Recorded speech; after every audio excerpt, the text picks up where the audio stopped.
What would you do if the prisoner you're paid to clean up after is the same man who murdered the woman who saved your child's life? That is the impossible reality facing Elena, a prison cleaner. Inmate Thomas Hale is a famous painter, now blind and dying. He's haunted by the night he killed his wife. He has no idea that Elena is the mother of the child his wife died saving. If you believe that forgiveness is the hardest story to tell, please like this video and subscribe so we can continue to share these truths. Stay with us, because his final wish is to finish one last painting. And what it reveals will change them both forever. He once stood before a crowd in New Mexico, brushes in hand, a world-famous painter celebrated for turning pain into color. But fame is a cruel friend. It gives applause with one hand and takes everything with the other. One night, in a storm of jealousy, whiskey, and words that cut too deep, Thomas lost everything that ever mattered. His wife, Maggie, the woman who had been his muse, his balance, his home, was gone. The newspapers called it murder. The jury agreed. And now, 20 years later, Cell Block C is the only gallery left for him to paint in. He sits by a cracked window, blind in one eye, the other fading fast, tracing invisible lines on a blank canvas. The other inmates call him the painter. Some think he's crazy, others say he's just haunted. But to Thomas, painting is the only way he still knows how to breathe. His last wish isn't freedom, it's forgiveness. Not from the law, not even from the world, but from the woman whose laughter once filled his studio and whose silence now fills his nights. Thomas Hale is 60 years old. Once, he painted for the rich and the powerful, senators, socialites, museum curators who hung his art under perfect white light. He and Maggie lived in a small adobe house just outside Santa Fe. She taught art to underprivileged kids, saying everyone deserves a color of their own. They had no children, but their students were their legacy. He remembers the smell of turpentine and lavender, the soft jazz playing in the background while Maggie hummed along. Back then, he believed his art could fix anything: loneliness, heartbreak, even time. But time isn't kind to pride. When the art critics turned their backs and the galleries stopped calling, Thomas drowned in the one thing he could still afford: cheap bourbon. Maggie begged him to stop, to see what he was becoming. But pride speaks louder than love. One night, words became shouts, and shouts became tragedy. Now, behind these cold walls, his hands shake not from age but from memory. He spends his mornings mixing colors he can barely see, whispering to himself what each one means. Ochre for regret, blue for faith, white for forgiveness. The prison guards have grown used to his silence. Only the cleaning woman, Elena Ruiz, stops to look at his unfinished work. She doesn't say much, but every time she passes, she slows down, just long enough to watch an old man painting a prayer. And maybe, just maybe, she sees what no one else does, that even in prison, even in darkness, some people are still trying to make peace with the past. Because this isn't just a story about a man who lost everything. It's a story about what happens when forgiveness becomes the last colors left to paint. It happened on a night that began like any other. Soft music, the smell of paint and lavender, and the sound of rain tapping against the windows of their Santa Fe home. Maggie had just returned from her evening art class, her hands still speckled with blue and gold paint. Thomas sat at his easel, glass of bourbon in hand, staring at a half-finished portrait of her. She looked tired, but her eyes carried that same quiet patience, the kind that had held him together for years. "Tom," she said gently, "you promised tonight would be different." He didn't answer. The bourbon did the talking for him. "I'm still painting," he muttered, brush trembling slightly. "I just need time." "They'll call again. The museums, the critics. They'll remember me." She stepped closer, voice softer now. "You don't need them to remember you. You just need to remember who you are." But pride is louder than love, and in that silence between them, pride spoke first. You think I don't know who I am? I'm the man who built this house, who made your name matter. The storm outside grew stronger, lightning flashing against the adobe walls. Maggie's eyes filled, not with fear, but with sorrow. You didn't build this life alone, Tom. You're destroying it alone. She reached for the glass in his hand. He pulled away. A struggle, quick, chaotic, foolish. The glass shattered. She slipped. Her head hit the corner of the table, and just like that, the room went silent. Thomas froze, his breath caught somewhere between disbelief and horror. He fell to his knees beside her, shaking, whispering her name. Maggie, please.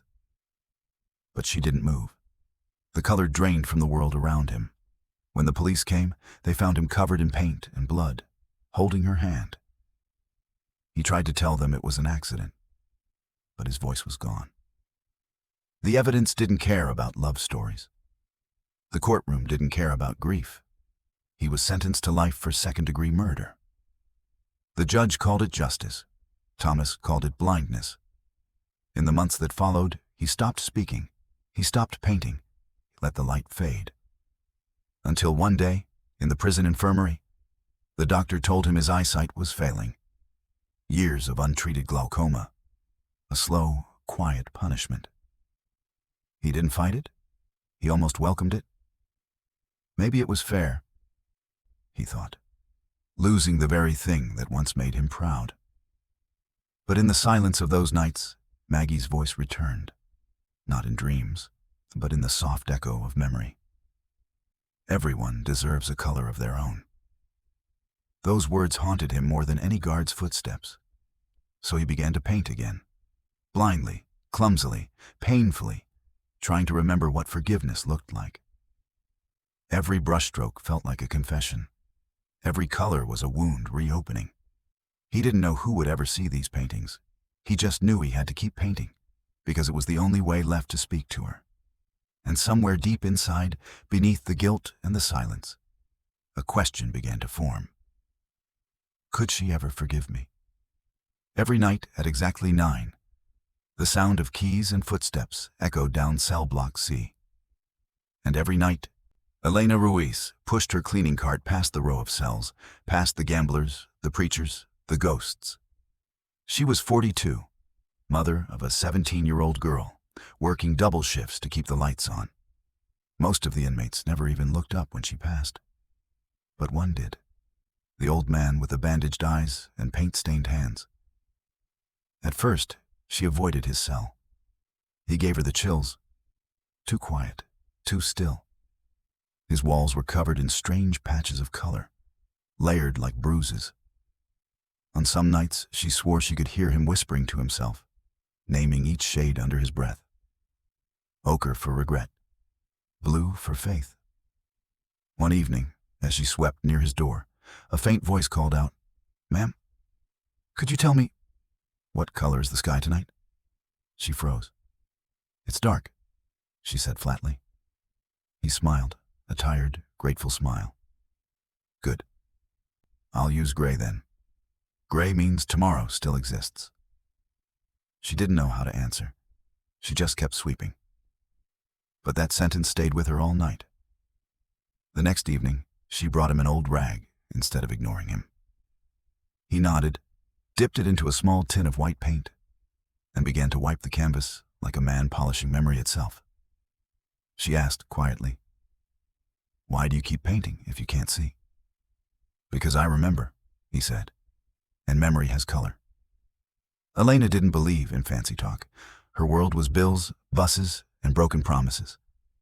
But something about the way he said it, soft, certain, stirred something she hadn't felt in years. Compassion. As the weeks passed, they began to talk in fragments. She told him about her daughter, Ava, the smart, stubborn girl who dreamed of being an artist but couldn't afford paint. Thomas listened like it mattered.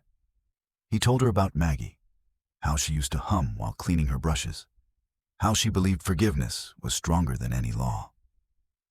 One night, Elena lingered longer than usual. "My daughter's alive because of a woman named Maggie," she said suddenly. Years ago, a fire at the community center. Maggie Hale pulled her out before the roof collapsed. Thomas went still. His fingers froze midair. Maggie Hale, he whispered. Your daughter. She's the little girl with the red backpack? Elena nodded slowly. You knew her? He turned his face toward the wall, his voice trembling. She was my wife. Silence filled the air between them, heavy as smoke. Elena felt the mop slip from her hand. For a long moment, neither spoke. The only sound was the dripping faucet and the faint hum of fluorescent lights. Finally, Thomas said, maybe this is how life forgives us, by bringing back the people we hurt in a different way. Elena left without replying, but when she reached the end of the hallway, she looked back. He was still painting, slow, blind, faithful. That night, she couldn't sleep. She kept seeing his trembling hands, his ruined eyes, the word forgiveness scratched faintly into the wall of his cell. And for the first time in years, she prayed. Not for money, not for rest, but for the courage to face a man who had once taken everything and somehow still believed in light. It started with a smell, old wood, candle wax, and dust. Elena hadn't been inside a church in years, but that night, something drew her in. Maybe it was guilt. Maybe it was curiosity. Or maybe it was the way Thomas had said her name. Like a prayer he wasn't sure he deserved to speak. The church stood on the corner of Rio Vista and Main, the same one where Maggie Hale used to teach free art classes for children. Elena remembered standing outside that very door 17 years ago, holding a burnt red backpack and a trembling little girl who wouldn't stop crying. Maggie had saved Ava's life that day. Now, as Elena stepped inside, she found the place abandoned. The walls were cracked, and rainwater had turned the wooden pews dark and swollen. On the altar sat a single box, covered in dust. She hesitated, then lifted the lid. Inside were stacks of old sketchbooks, faded paintbrushes, and a small leather Bible with a ribbon tied around it. When she opened it, a folded letter slipped out. The handwriting was soft and graceful, the kind that belongs to people who still believe in beauty. If this ever finds you, Thomas, it began, I want you to know I never blamed you. I saw the fear in your eyes that night, not anger. Please stop punishing yourself. The world will condemn, but heaven already understands. Keep painting. It's the only way your soul will ever breathe again. And if you ever finish the piece we dreamed of, call it forgiveness. For both of us. Elena stood there, frozen, tears streaking the dust on her cheeks. She could almost hear Maggie's voice in the quiet, calm, forgiving, heartbreakingly kind. The next day, she waited until the guards changed shift. She walked down cell block C with the letter tucked inside her uniform pocket.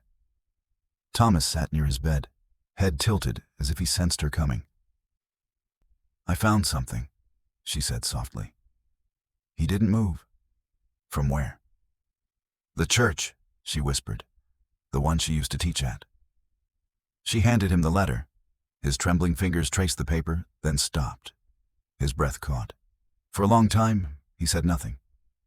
Then a sound escaped his throat, half laugh, half sob. She forgave me, he murmured, voice shaking. She forgave me before I even asked. Elena wiped her eyes, but the tears kept coming. She wanted you to finish it, she said. The painting. She called it forgiveness. Thomas leaned back against the wall, pressing the letter to his chest. I thought I was painting to escape her memory, he said. But all this time, I was painting to find her again. For the first time in 20 years, he smiled. Small, fragile, but real. And that smile broke Elena's heart in the gentlest way. That night, she sat in the break room, staring at her reflection in the vending machine glass.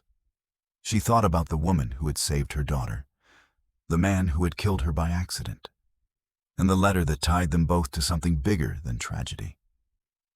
Maybe, she thought, forgiveness wasn't just something you gave. Maybe it was something you carried until you met someone who needed it more than you did. Outside, the rain fell softly against the prison windows. Inside cell block C, an old painter dipped his brush into white and whispered, "Forgiveness." That's the color of her voice. The news spread through the prison like wildfire. An art collector was offering money for the blind painter's final piece. They said his old gallery owner, Victor Lang, had found out Thomas Hale was still alive, still painting, and he wanted to buy whatever was left of his genius. For most inmates, it was just gossip. For Thomas, it was noise. He didn't paint for money anymore. He painted because each stroke felt like breathing again. But for Elena Ruiz, it was danger. Money like that could turn men cruel, even behind bars. That evening, she found Victor waiting outside the warden's office. Slick hair, silver watch, the kind of man who smelled like expensive regret. "You're the cleaning woman, right?" he asked, his voice smooth as glass. "Tell your painter friend that his next canvas could be worth 6 figures. I'll make sure he gets his share, if he signs it over to me." Elena looked at him, disgusted. "He's not painting for you. He's painting for her." Victor smirked. "Her's been dead for 20 years. Let him die useful." The next day, the warden called Elena in. "Ruiz, I don't know what you're doing with that prisoner, but you need to stop bringing him things. Paints, letters, whatever it is. Keep it professional." Elena swallowed hard. "He's not dangerous." "That's not the point," the warden replied. "If something happens, it's your job on the line." That night, Elena told Thomas what had happened. He listened quietly, hands resting on his knees. "They think you're my weakness," she said. "Maybe they're right." He smiled faintly. "Weakness isn't loving something, it's pretending you don't." She wanted to tell him about the offer, but she couldn't. Not yet. Meanwhile, at home, Ava was waiting up for her. "Mom, you've been acting weird," she said. "Who is this man you keep visiting?" Elena hesitated. "He's someone who made a mistake, and someone your life depends on." Ava frowned. "What are you talking about?" "Remember the woman who saved you from the fire when you were little? Maggie Hale, that was his wife." Ava's face went pale. "You're helping the man who killed her?" "It was an accident," Elena said. "He's been paying for it ever since." "Then let him finish paying." Ava's voice cracked. "Some mistakes don't deserve redemption." Elena couldn't sleep that night. Every word her daughter said echoed in her chest. The next morning, she found Thomas struggling to hold a brush. His right hand trembled uncontrollably. "I can't see the colors anymore," he whispered. "They're leaving me." Elena took his hand and guided it toward the canvas. "Then listen to me," she said softly. "This one's gold. It's the color of mercy. And this one," she dipped his brush in pale blue, "this one's for peace." He smiled faintly. "You sound like her." "I think she's still here," Elena whispered. "Through you." Later that week, Victor Lang returned, this time with lawyers. They offered a contract through the prison board, $30,000 up front for the painting forgiveness, unfinished or not. When Thomas refused to sign, Victor sneered. "You think that word of yours means anything outside these walls? Forgiveness. The world doesn't buy that. It buys signatures." Thomas didn't look up. Then the world's still blind. The guards ended the meeting early. Victor stormed out, muttering about wasted genius. That night, Elena was called into the warden's office again. "You're suspended for 2 weeks," the warden said coldly. "You crossed too many lines." Elena walked out in silence. She didn't cry. She just thought about the man in cell block C, painting in the dark, alone, with nothing left but his faith and a promise. As she stepped into the rain, she whispered to herself, "You're not finishing this alone, Thomas." And somewhere deep inside the prison, an old painter lifted his brush one more time, blind, trembling, unbroken. The rain hadn't stopped for 3 days. Inside cell block C, the walls leaked and the lights flickered, but Thomas Hale didn't seem to notice. He sat in silence, his head tilted toward the window, where the faintest hint of daylight fought through the bars. His eyesight was almost gone. The world had turned into shadows and whispers. Every sound mattered now. The scrape of a brush handle, the echo of footsteps in the corridor, the breath of someone standing close. Then came the softest voice he knew. "Elena," he said without turning. "I'm not supposed to be here," she whispered. "They suspended me." "I figured." "Then why are you smiling?" "Because you came anyway." She stepped closer, pulling a bundle from under her coat. Paints, brushes, a small cloth-wrapped board. "I thought they took everything," he murmured. "They did," she said. "But I borrowed a few colors back." He laughed softly. It was the first time she'd heard him laugh. His hands trembled as he reached for the brush. She guided his fingers to the handle. "Tell me the colors," he said. She opened the lids, one by one. White for peace, blue for faith, gold for mercy. He dipped the brush, sweeping across the canvas with uncertain strokes. "And red?" he asked. "Red's for love," she said quietly. He nodded. "Then that's how we'll finish it." Hours passed. The rain slowed. His breathing grew weaker, but his movements were steady, almost sacred. Every stroke carried a prayer, every color a confession. When his hand began to shake, Elena placed her palm over his to steady it. "Thomas," she whispered, "you don't have to finish it tonight." He smiled faintly. "I do. Because tomorrow I won't see it anymore." Outside the cell, a guard shouted something, but neither of them heard.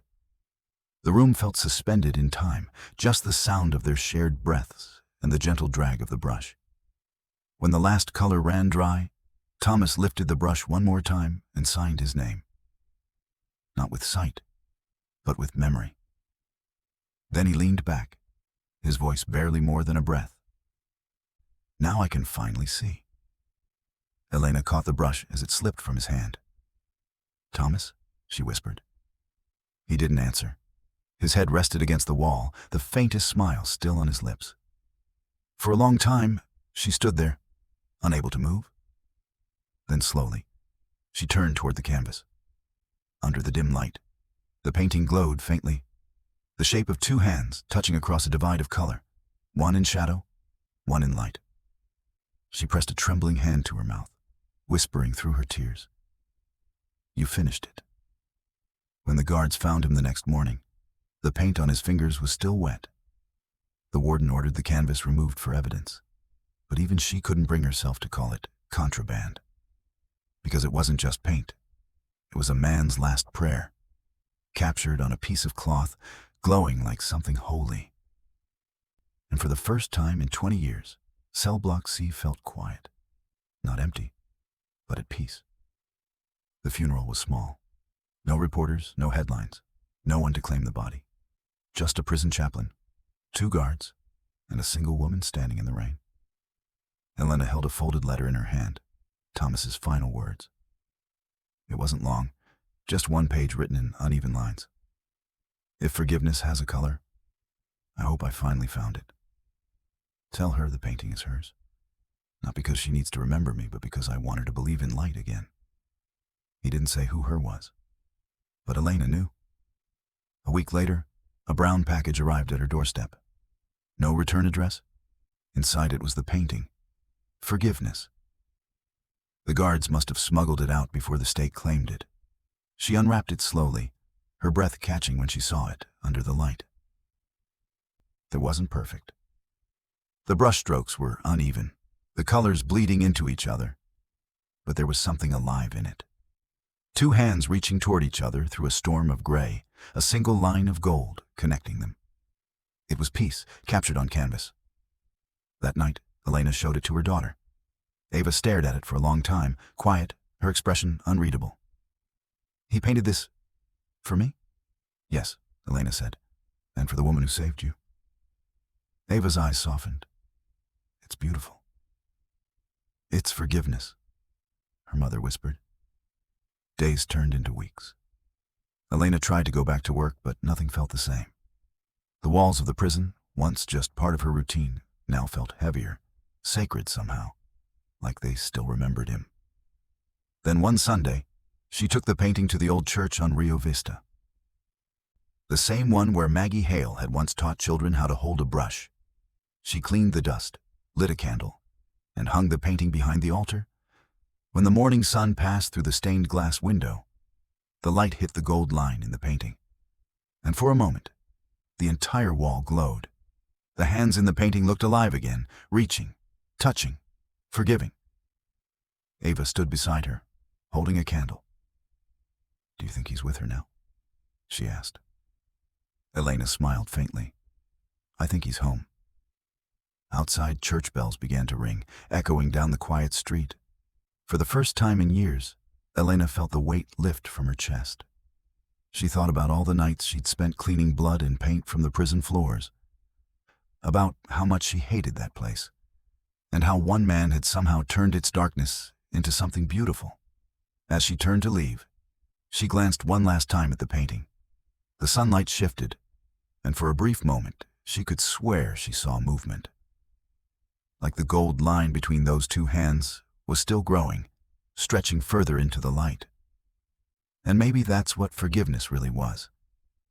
Not forgetting the pain, not erasing the past, but letting love draw one more line across it. When the doors of the church closed behind her, the bells faded into silence. But the painting remained, waiting for the next person who'd walk in, broken, and leave, believing again. Because some stories don't end with justice. They end with peace. And peace, after all, is the last color of forgiveness.